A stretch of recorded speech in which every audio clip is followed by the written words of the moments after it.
Бум на бракониерска сеч във Врачанска област. Горите там са на границата на унищожението. Най-тежко е положението в общините Бяла Слатина и Борован. Там вече са изчезнали стотици декари масиви, а дървената мафия продължава да вилнее. Вижте репортажа на Иляна Минковска.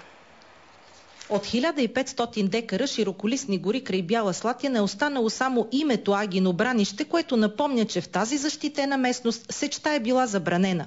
Класическите ромски каруци с конски впряг са сменени с коли и бусове, приспособени да возят по 10 кубика дърва, разказват местните хора. Бившият полицай Людмил Велчев от село Враняк казва, че докато чакал 2 месеца горските да му издадат разрешително за сеч в собствената му гора, бракониерите я унищожили.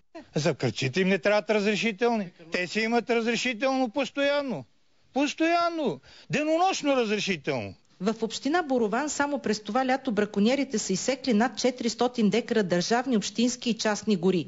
Въпреки че крадците са общоизвестни, хората по селата се страхуват да говорят за това, тъй като бракониерите плашат със саморазправа. Хората са добре организирани, които извършват тези деяния и малка част от тях успяваме да хванеме, по-голямата част, за съжаление, са така неуловими. От областната управа във Враца решиха да се създадат мобилни групи за наблюдение и противодействие срещу незаконната сеч. Трябва да има постоянни полицейски постове, а нямат такъв човешки ресурс, който да осигурят, за да се случи това.